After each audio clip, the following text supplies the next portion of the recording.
Begini kalau terang nggih, mboten sing sampean kulino argumentasi Quran. Ketika Allah menafikan Tuhan selain dirinya, saya ulang lagi, ketika Allah ingin menafikan Tuhan selain dirinya, sebenarnya argumentasinya itu gampang sekali. Kita tahu di awal juz 6 misalnya qul ara'aitum ma tad'una min dunillah, ara'aitum di tafsir-tafsir akhbiruni. Coba saya kasih tahu ara'aitum bima'na napa? Akhbiruni. Coba kasih tahu saya. Kalau mereka itu Tuhan, apa reputasinya? Aruni, tunjukkan ke saya. Madza khalaqu minal ardi. Ketika aku menciptakan bumi itu mereka urun apa?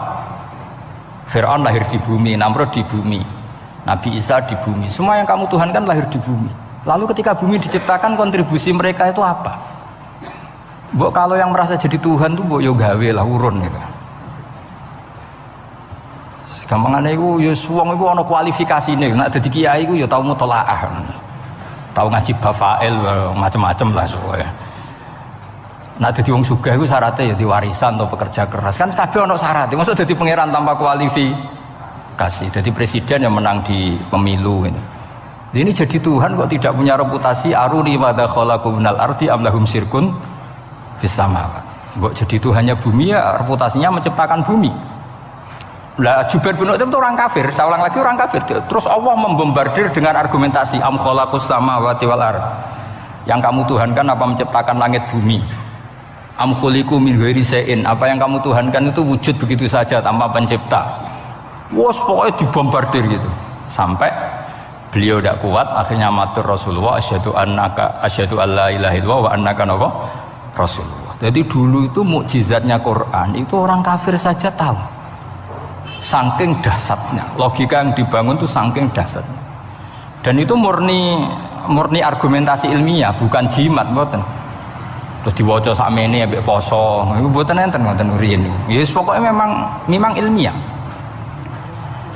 Saya punya sekian contoh. Sampean boleh nggak percaya, tapi kebangetan ora percaya. Dulu di antara sifatnya Rasulullah, saya sering ya kadang-kadang ya kepengen emosi lah wong dikandani pangeran kok angel ra karuan. Tapi dulu para nabi itu disifati Allah qad ja'atkum bayyinatum mir rabbikum. Orang-orang kafir dulu disalahkan Allah karena sudah ada bayinah. Bayinah itu kebenaran yang ketok welo-welo begitu jelas.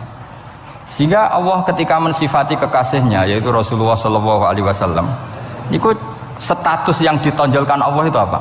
Lam yakunil ladzina kafaru min ahlil kitab wal musyrikin munfakina hatta ta'tiyahumul rabbina. Itu siapa? Rasulun minallah yatslu suhufam mutahharah. Orang kafir yang ngotot terhadap kekafirannya, baik ahli kitab maupun orang musyrik, itu tidak akan tercerabut dari akar kekafiran sehingga datanglah bayinah. Bayinah itu kejelasan yang benar welo-welo. Siapa itu? Rasulun minallah yatslu suhufam. Nah, benar welo-welo itu karena argumentasinya dibenturkan. Saya ulang lagi, dibenturkan. Saya beri sekian contoh argumentasi yang dibenturkan. Saya berkali-kali cerita kalau ngaji. Lama sekali, ya saya ulang lagi, lama sekali cara berpikir orang kafir, entah kafir Cina, entah kafir Quraisy itu sama. Di mana-mana Tuhan itu penyelesai problem. Pikiran mereka kalau problem itu banyak ya Tuhannya harus banyak. Makanya ada dewa petir, dewa dewi keberuntungan, macam-macam. Di orang kafir jahiliyah juga sama. Ini Tuhan spesialis hujan, ini Tuhan apa sesuai fungsinya. Sehingga ketika Rasulullah itu datang membawa konsep satu Tuhan, mereka protes. Disebut aja'alal alihata ilahau wahida inna hadza la syai'un ujab. Masa Tuhan satu padahal problem kita ini banyak. Inna hadza la syai'un ujab, ini aneh. Tapi Nabi secara telaten adu argumentasi. Kalau kamu sebagai pembantu, sebagai budak, lalu majikan Anda banyak, semuanya punya perintah yang beda-beda, kamu suka apa enggak? Ya tidak suka Muhammad. Enak mana majikan banyak sama majikan satu? Ya enak satu. Tuhan kamu itu majikan kamu. Kalau Tuhan kamu majikan kamu, kalau Tuhannya banyak, perintahnya beda-beda, habis kamu. Ya sudah amat, Tuhannya satu saja. Itu namanya bayinah. Bayinah itu argumentasi yang enggak terbantahkan. Nah, itu yang disebut hatta ta'tiyahumul.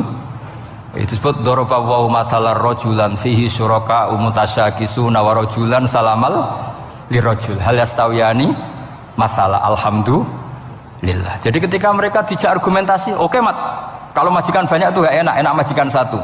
Wa rabbukum sayyidukum, Tuhan kamu itu majikan kamu, maka enak satu. Oke Muhammad, kita terima konsep itu. Alhamdulillah akhirnya mereka Islam. Nah sekarang enggak, berjuang ngamuk ya. Dijak logika itu rapati gelem. Nah, begitu juga tentang syirik. Saya berkali-kali kalau ngaji cerita, saya sebagai manusia mungkin atas nama hati saya sering tidak ikhlas, tapi atas nama ilmu itu saya ikhlas terus, nggak pernah ada ikhlas atas nama ilmu ya. Saya beri contoh, sampai nak ben ikhlas permanen, meskipun aku potonganmu ya ikhlas, tapi ini latihan, jenenge latihan. Nah ini saya beri contoh, nanti setelah pulang ngaji ini pasti ikhlas secara ilmu paling enggak. Ya saya ulang lagi secara, nah hati itu segera roh, hati banyak kepentingan lah jenenge hati. Lama sekali kita ikhlas mengatakan ini putih, ya kan? Kertas ini putih apa hitam? Putih. Kamu ikhlas gak? Ikhlas kan? Gak ada yang bayar kan? Kamu mengatakan putih kan? Gak tak bayar. Terus peci saya ini orang pasti sepakat ini hitam. Dan lama sekali orang mengatakan ini hitam, tanpa ada yang gaji. Nah kenapa kita ikhlas? Karena memang faktanya ini putih, sehingga kita katakan putih. Peci hitam, faktanya juga hitam, sehingga kita katakan. Pertanyaannya, kenapa ketika Allah kamu katakan Tuhan, kamu udah ikhlas?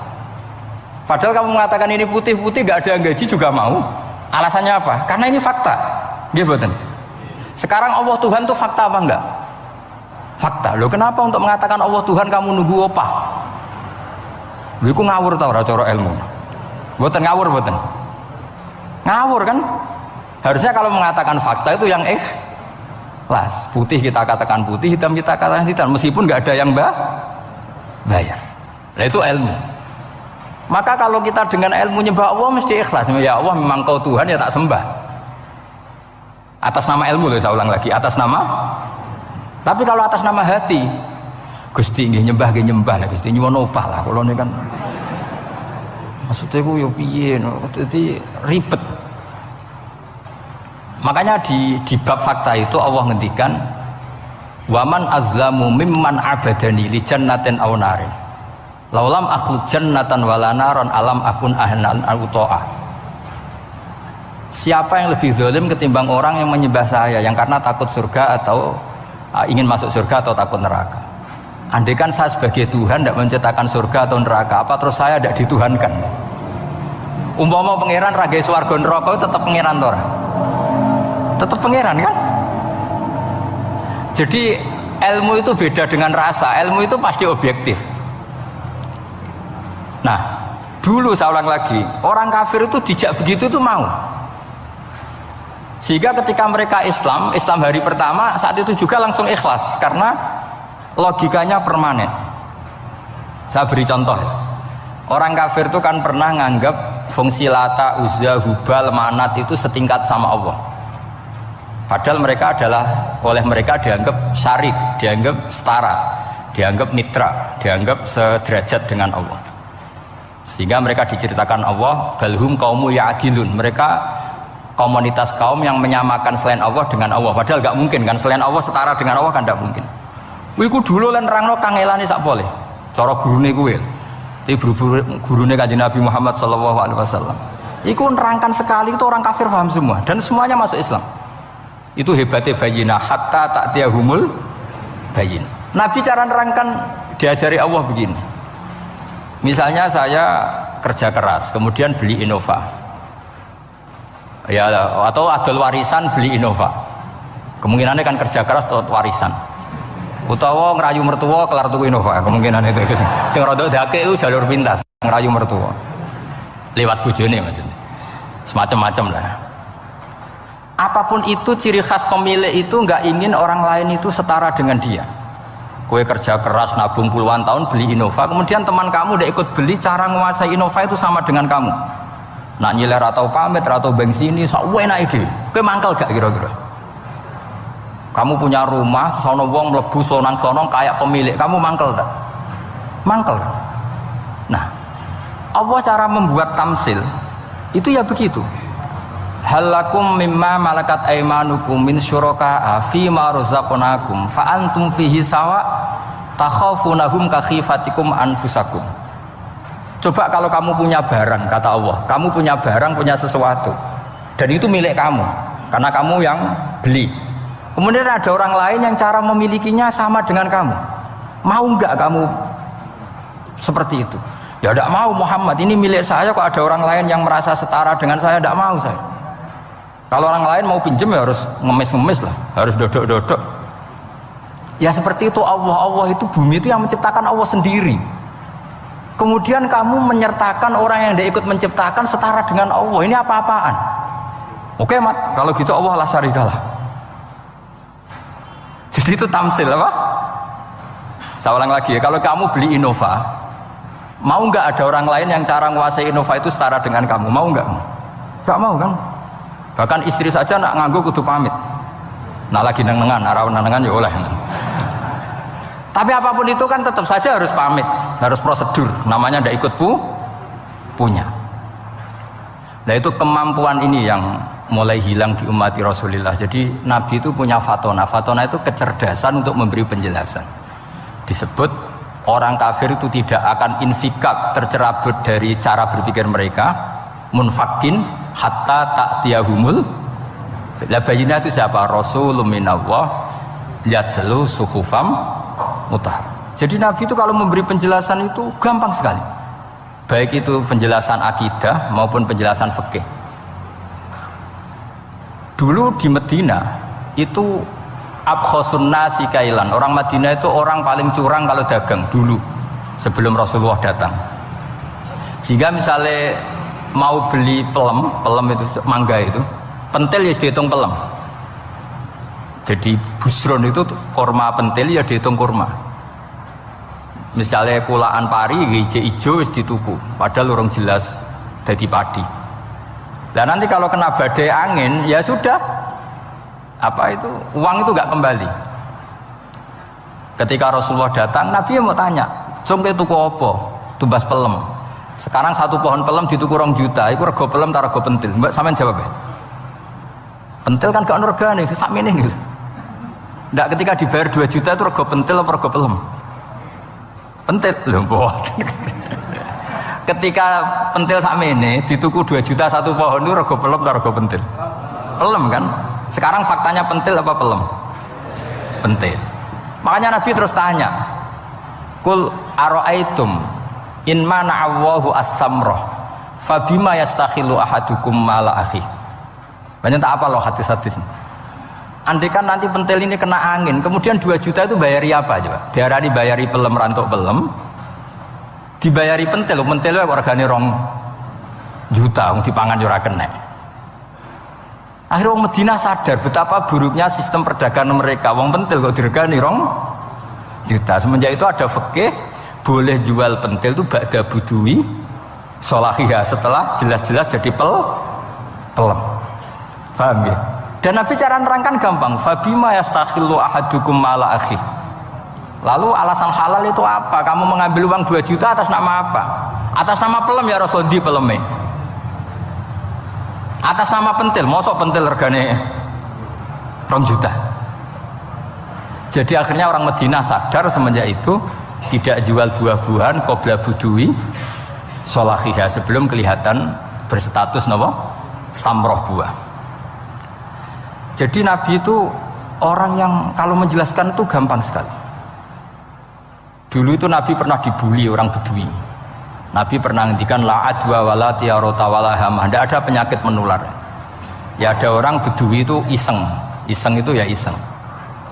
Ada onta gudiken, dijejero onta waras. Akhirnya sing waras melok gudiken. Si Bedui ya rada kurang ajar. Rasulullah ditimbali, ya rada kacau ngene. Alhamdulillah gak wong kudus nih. Ya Rasulullah, katanya engkau tidak ada penyakit menular. Ini onta ini tidak gudiken, tak jejere yang gudiken ikut gudiken. Terus Nabi banget pinter ya. Dikira Nabi itu kan kalah ya. Nabi jawabannya enak. Faman a'dal awwala. Semua rawi membaca al awwala.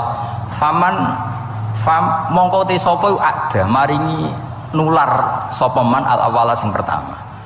Ya nek iki jarimu ketularan iki, lha iki ketularan sapa? Sing pertama gudiken. Wah iku asli lah ya, maksudku ya sing iki. Jadi Nabi itu gak pernah kalah kalau argumentasi. Nah sekarang banyak umatnya Nabi, tambah soleh itu tambah rapati iso mikir biasanya. Makanya Mbah Mun terkenal bikin jargon zada khuzuan, zada jalan ini. Karena kemampuan fatona itu juga harus diwaris. Saya beri contoh, ini ngaji hujjah, ini masih ngaji tentang Quran. Biar kamu tahu kualitas Quran itu mukjiz betul. Ini tak bacakan dua kitab yang permanen itu Bukhari. Saya bawa usul fikih yang dikarang Abu Bakar Al-Baqilani, gurunya Imam Haromen. Jadi mbah gurunya Imam Ghazali. Imam Ghazali ngaji Imam Haromen, Imam Haromen ngaji namanya Syekh Abu Bakar Al-Baqilani. Itu orang top, orang terkenal sekali. Itu ngarang kitab namanya I'jazul Quran, itu yang dipakai hampir semua ulama itu. Saya pernah belajar itu pas musim haji. Saking sakralnya kitab itu tak baca berkali-kali pas musim haji, I'jazul Quran.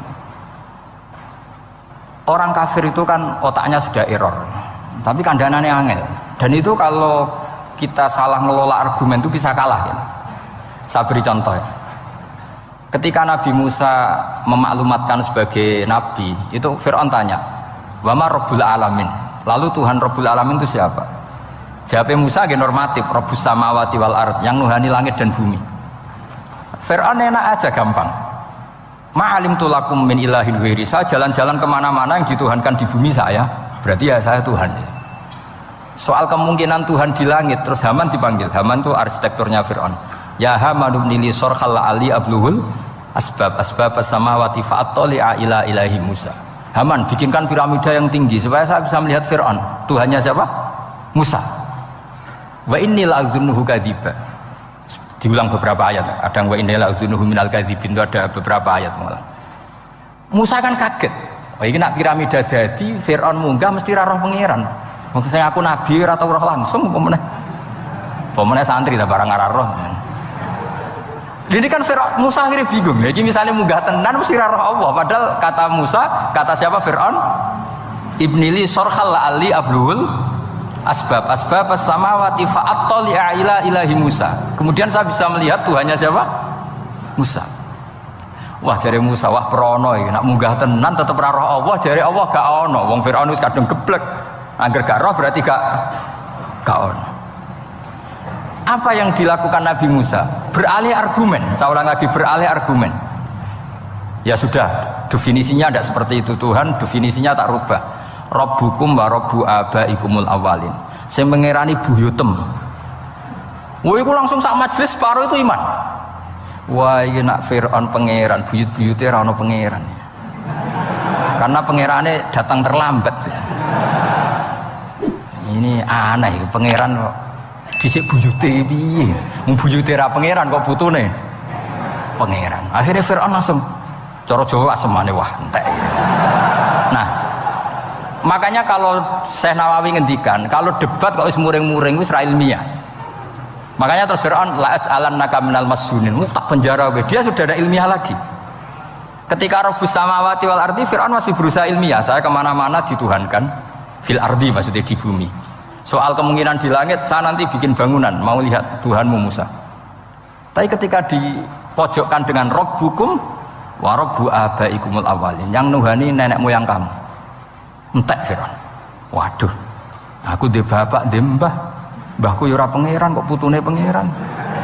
Berarti mbahku tanpa apa? Pangeran. Wah ribet nih. Penjara Musa. Jadi emosi dia karena sudah nggak bisa debat.